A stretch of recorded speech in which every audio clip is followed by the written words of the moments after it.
Be ready. 5 seconds.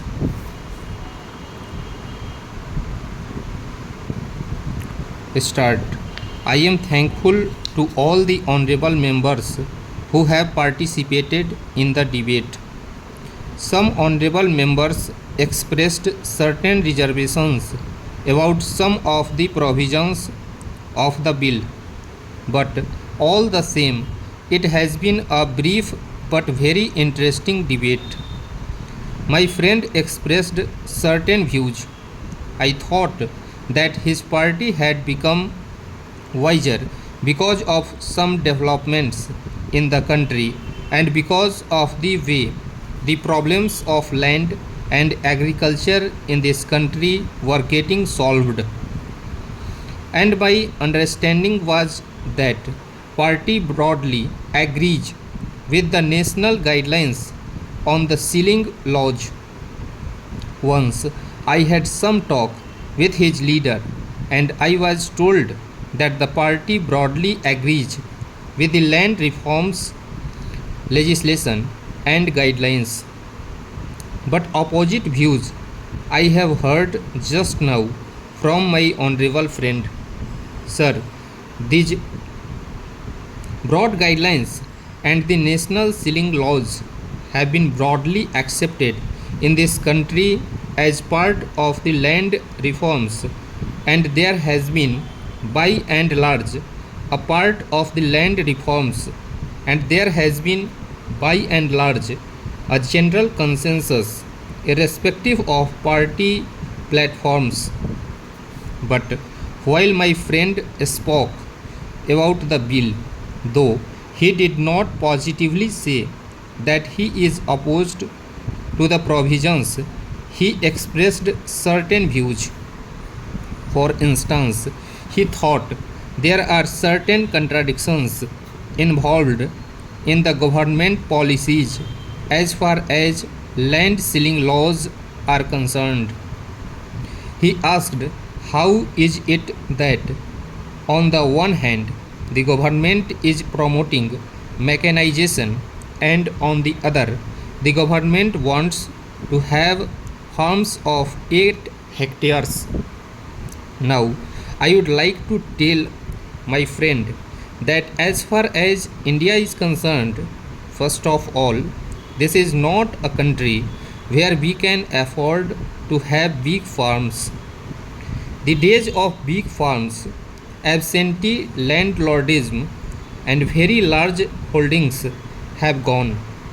In fact, we can claim very legitimately that one of our very proud achievements is that we have done away with landlordism, we have done away with big landlords and big estates.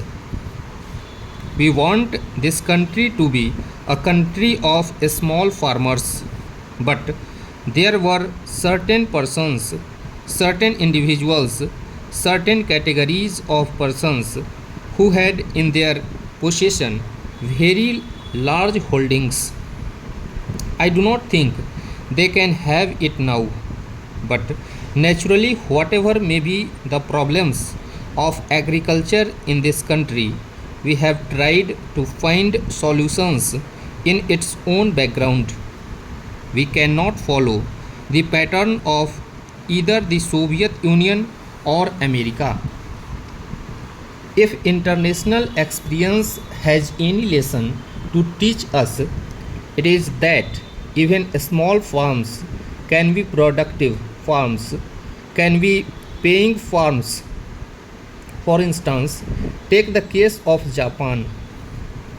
My friend may be aware that the size of Japanese farms is less than the average size of our farm holdings, but even then, they are highly mechanized and they are small tractors and power tillers. So, there is no basic contradiction. On our scheme of things, we do not contemplate that every individual should own a tractor. In fact, what we are trying to help and support in this country is that tractors and power tillers should be available either through cooperative societies or through service centers or through agro industries corporations. So, there should be an institutional framework to provide adequate draft power and necessary machinery for cultivation. I do not think there is any contradiction involved, but we do not think that every farmer should own a tractor. He also made a statement that there is no ceiling on income from business, and why should there be a ceiling on land? This matter has been discussed and debated in this house for over 2 or 3 decades now. The position of land availability in this country or the landman ratio in this country is well known. If a few persons are allowed to have large holdings, it would have created lot of tension in the countryside. It is not, therefore, in the interests of the country, but I quite concede that it is not possible to distribute land in the rural areas on the basis of calculation of heads. This is the other extreme which we do not want. We do not want wide disparities to prevail in land holdings. We cannot compare the agricultural sector with industrial sector. That has not been the thinking in this country. The ruling party does not have such views.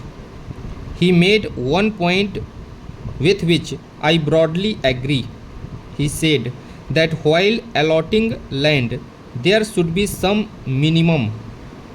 We have advised the state governments that whatever land is allotted to the scheduled castes and scheduled tribes or other landless persons should fulfill the minimum requirement in regard to the size so that they can make out a living from that land. But when the landless persons are so many and demands and pressure are so much, the state government will naturally have to compromise on that, taking into consideration the local situation. So, naturally, they have to cut down the sizes of the lands whenever the people are more and land is not enough. I hope the people shall also compromise their stop.